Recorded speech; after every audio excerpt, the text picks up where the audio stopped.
जोड़ तोड़ करते रहे हैं। महाराष्ट्र में खास तौर से पार्टी पर पार्टी तोड़ते रहे। केवल सत्ता की भूख इतनी ज्यादा हो गई कि इन्होंने लोकतंत्र को ताक पर रख दिया। हमें पूरा विश्वास है कि हमारा गठबंधन महाराष्ट्र में भी जीतेगा और झारखंड में भी जीतेगा। बाई इलेक्शंस हो रहे हैं कई जगह, वहां पर भी आप नतीजे अच्छे देखेंगे। उत्तराखंड की मैं प्रभारी रही, उत्तराखंड में केदारनाथ का उपचुनाव हो रहा है। हालांकि भाजपा ने वहां भी हर तरह के हथकंडे अपनाए हैं, जिसकी मिसाल अभी आपने मुंबई में भी देखी थी, किस तरह से पैसा बांटा जा रहा। लेकिन हमें विश्वास है कि हम केदारनाथ उपचुनाव भी जीतेंगे। जब मैंने कहा कि लोकतंत्र में विश्वास नहीं, उसकी मिसाल एक ये भी है कि रंगे हाथों इनके सीनियर नेता पकड़े जाते हैं पैसे बांटते हुए। इसका मतलब लोगों में विश्वास नहीं है, केवल लालच देना चाहते हैं। हरियाणा में चुनाव हुए थे, ईवीएम घोटाला बता रहे थे, क्या वहीं भी आपको लगता है? देखो, ईवीएम को हमने बिल्कुल ईवीएम को हमने उठाया, हमारी पार्टी ने उठाया, इलेक्शन कमीशन के सामने इसको रखा। अब इलेक्शन कमीशन की जिस तरह की टिप्पणियां थी वो आपने देखा। मैडम, ये स्पोर्ट्समैन आए नेशनल मेडल, तो एक बार आप देखो, भिवानी तो नर्सरी मानी जाती है स्पोर्ट्स के लिए, और यहाँ के हमारे बेहतरीन स्पोर्ट्स पर्सन निकले हैं जिन्होंने न केवल राष्ट्रीय स्तर पर लेकिन अंतर्राष्ट्रीय स्तर पर हमें बहुत गौरवान्वित किया है। अब पिछले 3-4 साल से इनकी कोई पहचान नहीं की गई।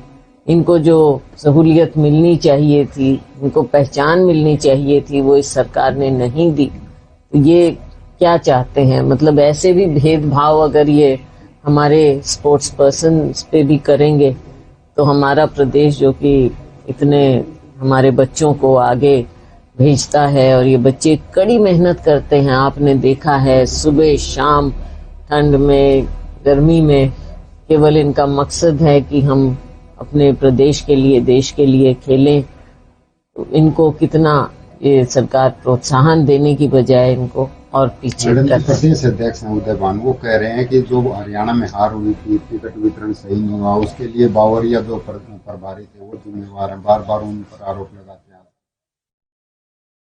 मैं इस टिप्पणी पर कुछ नहीं कहना चाहूंगी। ये हमारी पार्टी हर स्तर पर देख रही है और उन्होंने जो बात कही वो जिम्मेवारी से कही होगी, मुझे नहीं मालूम, लेकिन इन सब चीजों को हमारी हाईकमान देखे। अब जो हार हुई थी हरियाणा में मैम, उसमें एक कारण था तुम्हारी शैलजा की नाराजगी, जो चुनाव के समय काफी जो प्रचार में नहीं निकल पाई थी। क्या मानती है उसकी वजह से भी हार का सामना करना पड़ा? देखो, कुछ बातें हैं जो पार्टी के अंदर की होती हैं, तो उनको मैं सार्वजनिक रूप से मीडिया के सामने ऐसे नहीं करना चाहूंगी। कुछ बातें जो पार्टी के अंदर हमने की हैं और आगे भी करेंगे। अंदर के मामले तो अंदर रहने चाहिए। किरण चौधरी आपके साथ थी, वो आरोप लगाती कि बाबू बेटा ने जो है पूरी पार्टी पर कब्जा कर लिया था, इसी कारण। देखो किरण जी, उनकी बेटी, मैं अब देखो उनको, उनका भविष्य भाजपा में है और उनकी बेटी मंत्री भी बनी हैं, खुद हैं। उनको मेरी निजी शुभकामनाएं हैं, रहेंगी। पर अब हमको अपनी पार्टी को भी मजबूत करना है। लेकिन क्या मानते कि बाबू बेटा की जो एक तरफा चली थी, जो आरोप लगाए जाते हैं, हर कोई नेता कहता है कि बाबू बेटा की पार्टी बन गई थी कांग्रेस, कारण हार का सामना करना पड़ा? देखो, हार के कारण हैं, उसमें कई कारण हो सकते हैं। बाकी इसका विश्लेषण तो पार्टी के अंदर किया जा रहा है।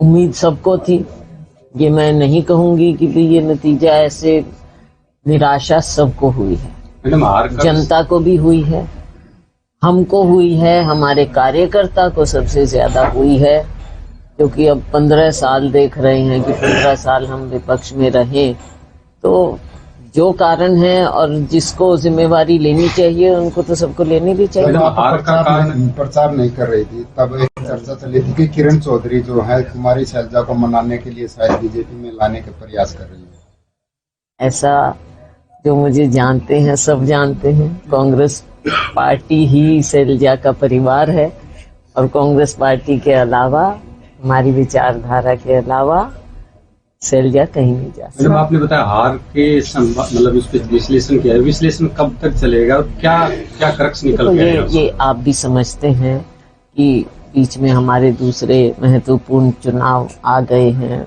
महाराष्ट्र के, झारखंड के, लेकिन हमारी हाईकमान इसको गंभीरता से ले रहा है और उचित समय पर वो पार्टी के अंदर जो फैसले होते हैं वो लेंगे।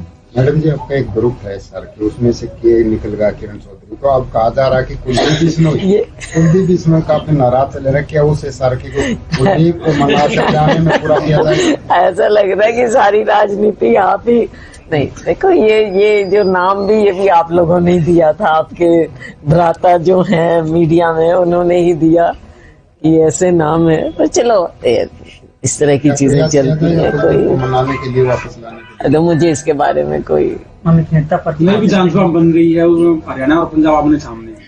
वैसे तो पंजाब बन रही है या नहीं बन रही हमें मालूम नहीं। अब इसने देखो, ये तो हम कब से कह रहे हैं कि हमारा तो होना चाहिए, हरियाणा का अपना हक है, हम अपने हक पर अपना दावा कभी नहीं छोड़ेंगे और हमारा हक जो है वो हमें मिलना चाहिए। कई चीजें हैं उसमें, कई चीजें हैं, पानी की भी बात है उसमें, कैपिटल की भी बात है उसमें, विधानसभा, हाई कोर्ट, कई मामले हैं। नेता प्रतिपक्ष का चुनाव नहीं किया जाना, नेता प्रतिपक्ष का ये हाईकमान का फैसला होता है। देखो एमएलएज ने अपना रेजोल्यूशन प्रस्ताव हाईकमान को दे दिया है कि हाईकमान इसका फैसला करे। जैसा मैंने कहा, राज्यों में चुनाव भी हो रहे थे और ये फैसले जो होते हैं हाईकमान पूरा राजनीतिक परिप्रेक्ष्य देखते हुए ही फैसला हाईकमान करते हैं। अशोक अरोड़ा को बना जा सकता है। देखो मैं इसके बारे में कौन किसको कैसे, वो तो हाईकमान ही करेगा।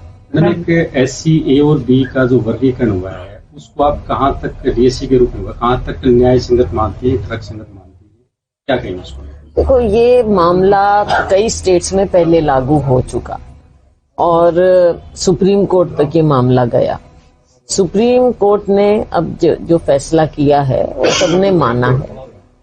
इसमें लेकिन एक एंगल है जो मैं हमेशा, क्योंकि आपने मुझे बोलने का मौका कहा है, इसमें एक चीज हमको समझनी पड़ेगी कि जो ये कहा जाता है कि कुछ लोगों को ज्यादा मिल गया, कुछ को कम मिल गया, ये न्याय सबके साथ होना चाहिए। जो पीछे रह गए हैं उनको ऊपर उठाने की सबकी जिम्मेवारी।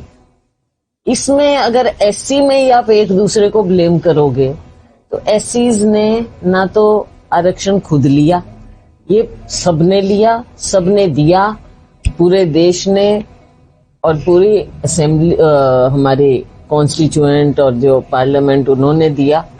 उसके लिए मैं समझती हूँ कि कौन पीछे रहे, कौन पीछे ना रहे, इसके लिए जिम्मेवार खुद SC नहीं है, खुद SC जिम्मेवार नहीं है। इसके लिए जिम्मेवार कौन है, किसने किसको कहाँ कितना मौका दिया, एजुकेशन में औरों में सबको क्यों नहीं मौका मिला, इसके लिए जिम्मेवार कौन है। तो जो कमी रही है उसकी पूर्ति होनी चाहिए। पूर्ति तो कोई भी पीछे ना रहे, ये हमारा सबका ध्येय होना चाहिए। सामान्य ही माना SC A वर्ग है, उसकी जो 36 है उनके साथ पहले के मुकाबले ज्यादा न्याय हुआ है। उसी को लेकर के मुख्यमंत्री जी का एक जींद में 24 को कार्यक्रम भी है। देखो ये तो सरकारी हिसाब से ये तो अपना वो दिखावा जो करेंगे, ये तो सुप्रीम कोर्ट ने कहा। ये फैसला सही है गलत मैडम, इसमें आप क्या कहें? देखो मैं ये मानती हूँ कि सबको उचित न्याय मिलना चाहिए। इस फैसले से मिला है वो उचित न्याय? अब ये तो टाइम बताएगा, देखेंगे। साथ न्याय होना चाहिए। ठीक है, मुझे नहीं लगता कोई ये कहे कि सबके साथ न्याय नहीं होना चाहिए। मैडम झारखंड और हिमाचल में भी चुनाव है, क्या लग रहा है अगर बात करें आने वाले समय में दिल्ली में भी चुनाव रहेंगे? दिल्ली में भी चुनाव है। अब वहाँ पे देखते हैं आप पार्टी का जिस तरह से इन्होंने दिखाया है और भाजपा, ये दोनों एक ही सिक्के के दो पहलू हैं।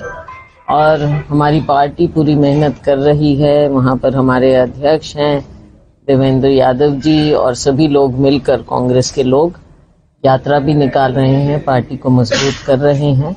और हमें विश्वास है कि दिल्ली के लोग इस बार अपना मत बदलेंगे।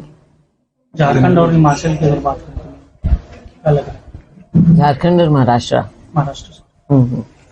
नहीं, मैंने कहा आपके आने से पहले मैंने कहा कि महाराष्ट्र में जिस प्रकार की राजनीति भाजपा ने खेली है, हर पार्टी को तोड़ने का प्रयास उनका रहा।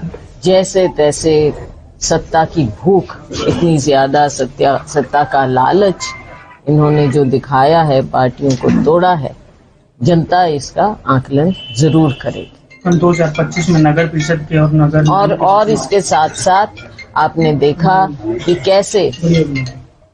कैसे पैसे बांटे जा रहे थे, वोट खरीदने का प्रयास किया, इनके पदाधिकारी रंगे हाथों पकड़े गए, ये सब जनता के सामने। हम नगर निगम और नगर पालिका के बीच जो है चुनाव है 2025 फरवरी में, तो किस तरह से तैयारियां रहने वाली कांग्रेस की तरफ से? तैयारी पूरी होगी। नीचे जमीन से हमारे लोग, हमारी पार्टी, हमारे कार्यकर्ता मेहनत करेंगे।